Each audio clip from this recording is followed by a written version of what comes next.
الحمد لله نحمده ونستعينه ونؤمن به ونتوكل عليه ونعوذ بالله من شرور أنفسنا ومن سيئات أعمالنا من يهده الله فلا مضل له ومن يضلل فلا هادي له وأشهد أن لا إله إلا الله وحده لا شريك له وأشهد أن سيدنا ونبينا محمدا عبده ورسوله أرسله بالهدى ودين الحق ليظهره على الدين كله ولو كره المشركون اللهم صل وسلم وبارك على سيدنا محمد وعلى آل سيدنا محمد كما صليت وسلمت وباركت على إبراهيم وعلى آل إبراهيم في العالمين إنك حميد مجيد. أعوذ بالله من الشيطان الرجيم. بسم الله الرحمن الرحيم. قد أفلح من زكاها وقد خاب من دساها. صدق الله مولانا العظيم وصدق وبلغ نبيه الكريم ونحن على ذلك من الشاهدين الشاكرين والحمد لله رب العالمين. قال سيدنا محمد صلى الله عليه وسلم أكثروا من ذكر هذه اللذات. يا رب بالمصطفى بلغ مقاصدنا واغفر لنا ما مضى يا واسع الكرم. ثم الرضا عن أبي بكر وعن عمر وعن علي وعن عثمان ذي الكرم. سعد سعيد زبير طلحة وأبي عبيدة وابن عوف الناشر الكرم.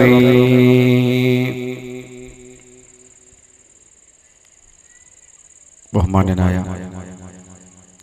മമ്മൂട്ടി മുസ്ലിയാർ ഉസ്താദ് അവറുകളെ,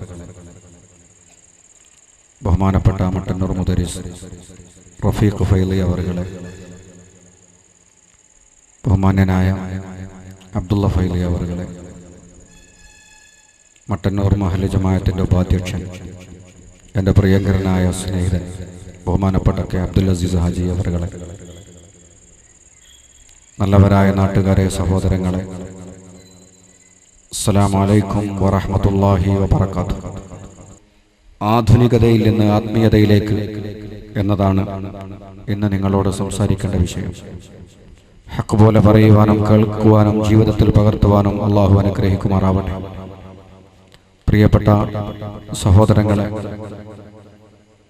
ആധുനിക മനുഷ്യന്റെ ചിത്രം ഇതുപോലെയുള്ള ഒരു സദസ്സിൽ പറയാതിരിക്കുന്നതാണ് നല്ലത് എന്ന് വിശ്വസിക്കുന്ന ആളാണ് ഞാൻ.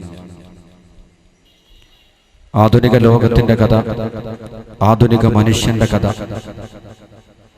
പ്രത്യേകിച്ച് മാതാപിതാക്കളും കുട്ടികളും ചെറുപ്പക്കാരും സ്ത്രീകളും എല്ലാമുള്ള ഒരു സദസ്സിൽ സ്മരിക്കാൻ പോലും പറ്റാത്ത വിധം മലീമസമാണ് എന്ന് നിങ്ങൾക്കറിയാം.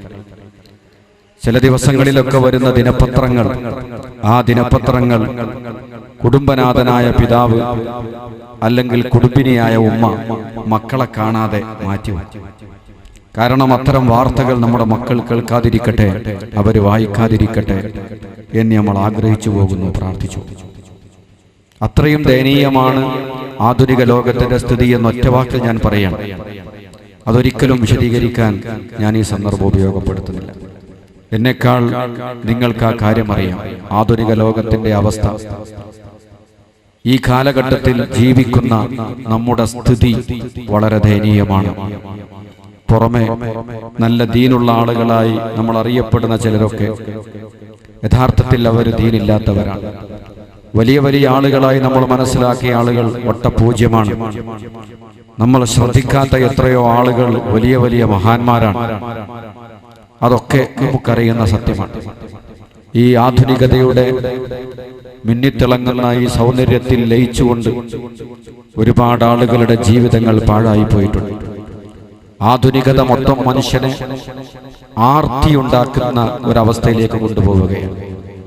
എവിടെയും സമ്പത്ത് നേടണം, ഈ ലോകത്തെ ജീവിതം സുഖമാക്കണം എന്നല്ലാതെ പരലോകത്തെ സംബന്ധിച്ച് ഒരു കാഴ്ചപ്പാടുമില്ലാത്തവരാണ്. കേവല ഭൗതികശാസ്ത്രം അതിനനുസരിച്ച് മുന്നോട്ട് പോകുന്ന ഒരു തലമുറയാണ് ഇനി നമ്മൾ കാണുന്നത്.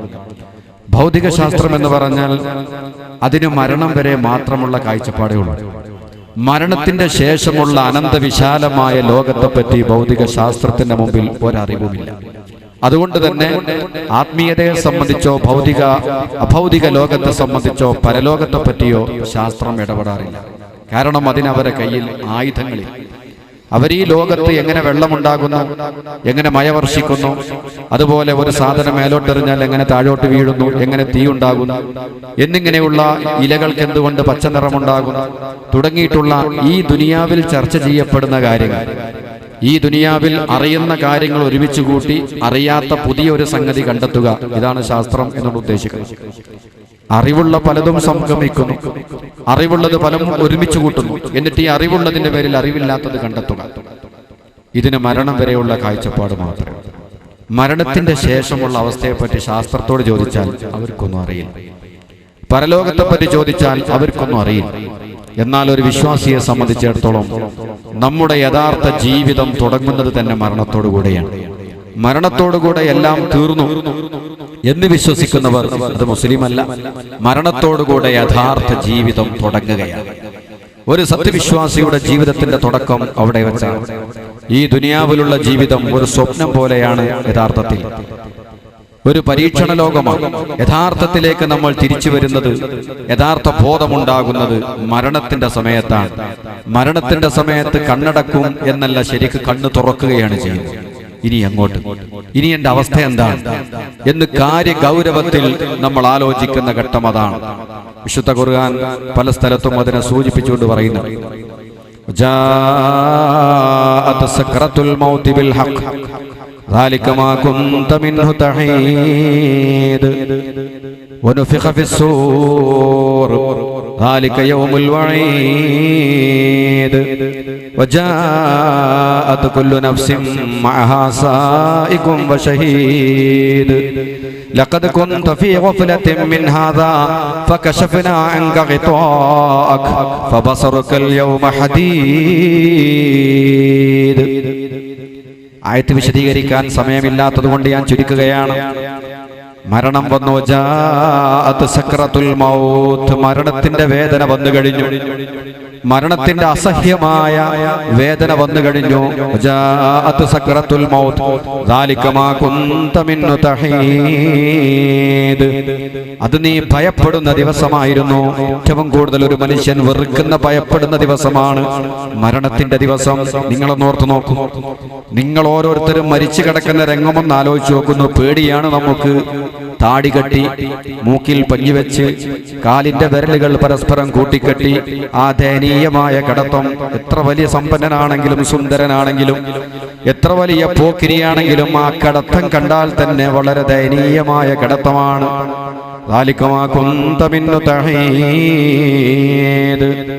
നമ്മളൊക്കെ വളരെയേറെ ഭയപ്പെടുന്ന ഒരു ദിവസമാണത്. ആ ദിവസം നമുക്ക് വന്നെത്തും എന്നുള്ളതിൽ നമുക്ക് തർക്കമില്ല.